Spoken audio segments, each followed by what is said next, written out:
I Thank you. would love to hear a little bit about how you all got started. Well, I moved here in 2013, and doctor put me out of work, and I was stayed with a friend.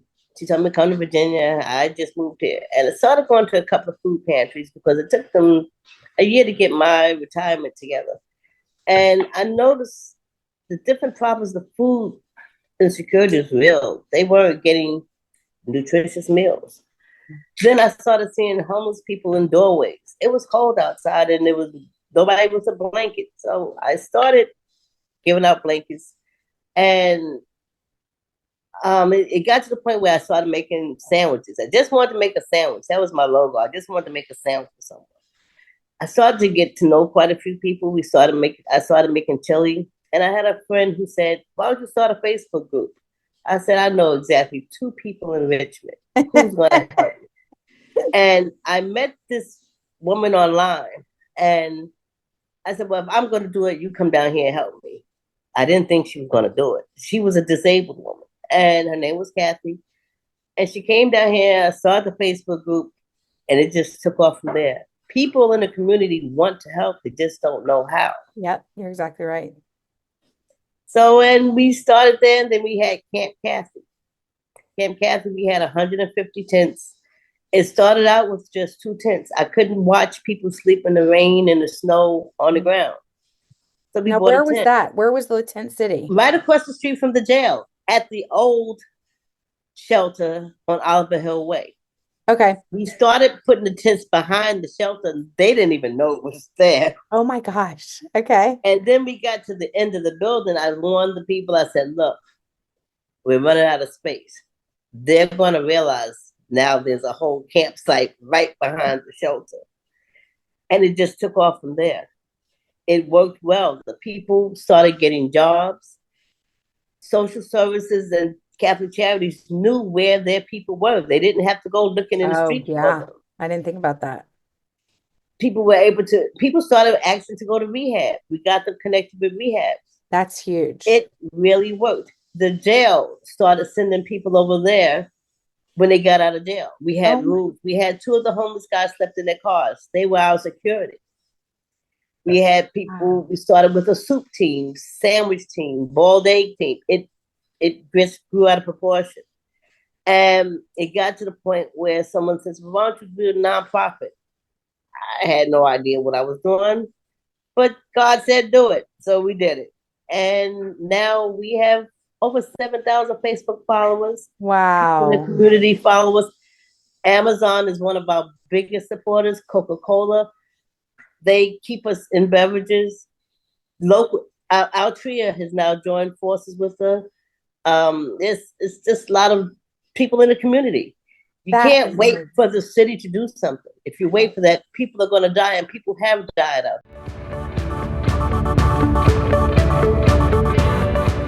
One of the biggest issues that the girls talk about is there's not enough space at a shelter.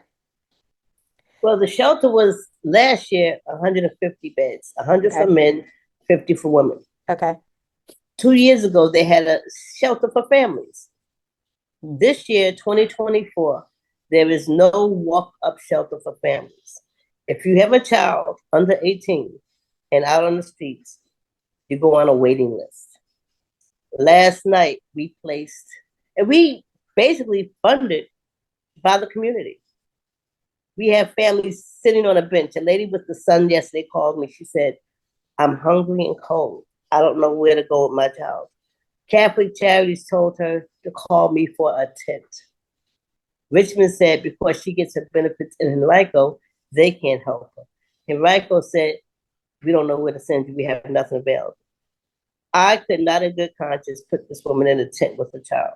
Oh my gosh. And people have started a fund. It's very limited in funds, but when it's brutally cold like this, nobody should sleep outside. No, no. So we placed them in a hotel until Monday when someone from the city needs to take over, whether it's Richmond, Henrico, Right. Chesterfield, that's their responsibility. But right now, everything's going to be closed for the weekend.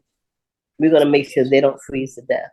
Do you have connections to people in the city and in the county that you can immediately reach out to say, hey, we have a family here that you need to connect with and needs help now? Yes, I do. Okay.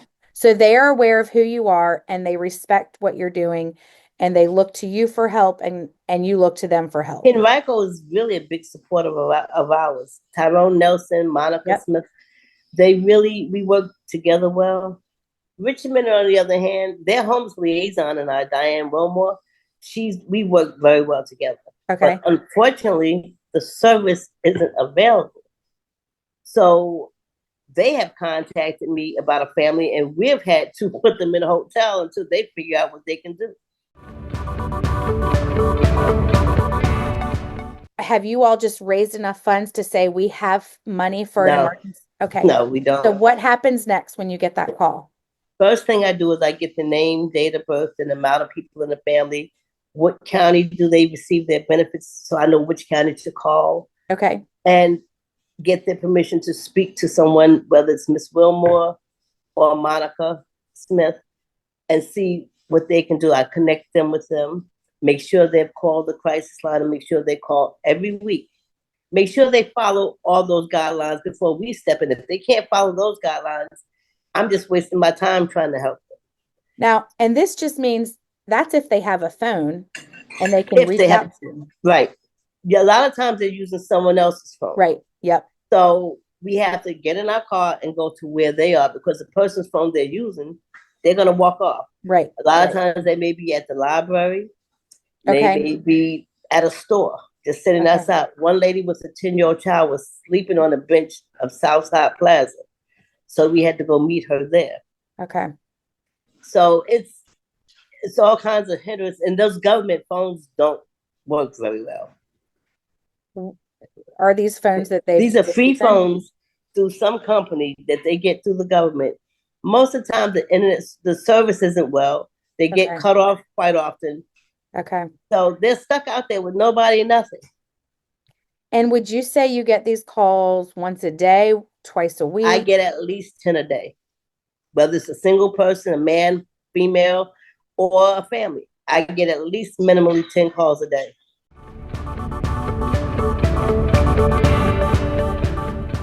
That's the thing we try to be. If there are people out there and they're stuck and don't know what to do for a particular person, they can call us. Okay. We'll figure it out. If you're out there and you have a man who doesn't want help and it's 20 degrees, what do? We'll go out there. And if nothing else, we'll make sure he's warm. We'll make sure he has hand warmers. That's why our accountant looks at us like, we'll have 16 hot dogs at 3 o'clock in the morning on our tab and hot chocolate. Our job is to make sure they survive until they can get the help. Right. And mental illness is the biggest deal out there. Oh, absolutely. We had one man, we're standing there serving food, and the guy starts screaming, Miss Rhonda, he set himself on fire.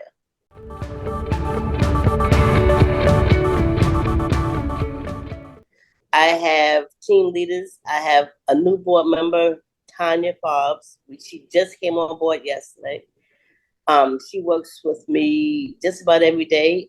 Bridget Whitaker, she ran for mayor. She's been working with me since 2017. We have a complete sandwich team. Every month, I give the team leader a list of dates I need sandwiches and how many. Within 3 days, that list, it can be 120 sandwiches. I need sandwiches all the time. Okay. Boiled eggs. I had a lady drop off 432 boiled eggs yesterday. Protein is really good for the guys, and that's something that most people don't realize. It's good for them. Yeah, yeah. And so we serve in Henrico. Just anyway that we get calls all over the place. Now the city did give me a $2,000 DoorDash grant. For instance, if we're in Richmond, there's somebody in Chesterfield who desperately needs food. Right. If you want to be on the sandwich team, when I give the team leader the list, we have a group that's just for the sandwich team. She'll say, okay, here's the list for the month of January coming up. And you just sign up and she puts you on the calendar for that day.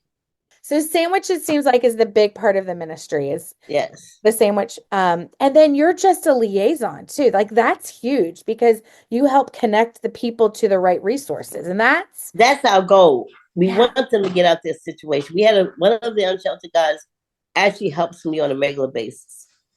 And like yesterday, we sat him down. We said, "You have to make the choice that you got to get out of this."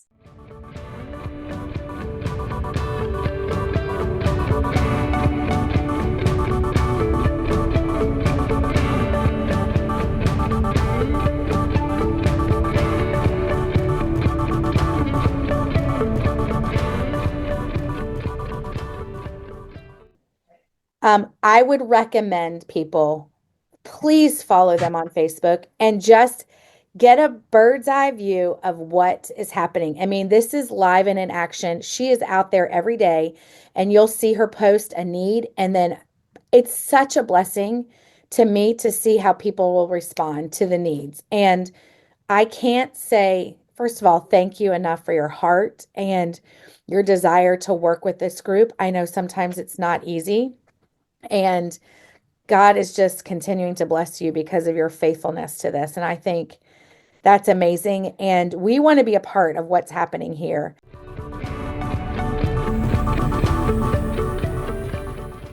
We had a young lady and a boyfriend living in a tent, and they lived in a tent for almost a year. They couldn't quite get it together. Mm-hmm. And because of issues with their families, he couldn't take her home to his family. She couldn't take him home to her family because of racial issues. But they were in love. She ended up pregnant. They would call us, and they never called us on a regular basis. Only when it got really tough could we bring them some food. We didn't judge them. And one day she called me. She said, "I have a meeting with CPS and the other officials." She says, "I think they want to take." She was pregnant. No, she had the baby, and she said, "I want to make sure they don't take my baby." I said, "Okay, I just need you to be in the meeting virtually." So we were in the meeting, and her last day at the hotel that they were paying for was that day. And they said, "Well, what are you going to do?" CPS, McKinney-Vento, and Rifle, nobody had an answer. They just wanted to see. I said, "Well, look, we're going to extend her another week in the hotel. We're going to figure this out. We're not going to let her take your baby." And I will say, because I think the fact that we refused to let this happen, within 24 hours, they got her placed in a family shelter. Oh my gosh, that's amazing. And right now, she lives in her own apartment. They live in their apartment. The baby's doing well. They're doing well. And they actually attend just about every city council meeting. And they volunteer with us. That is amazing. I love that story. Wow.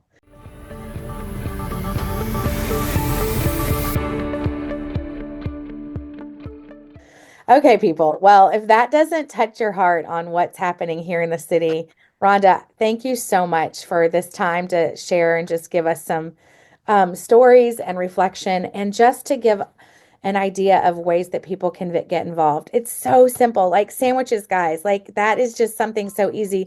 Blessing bags.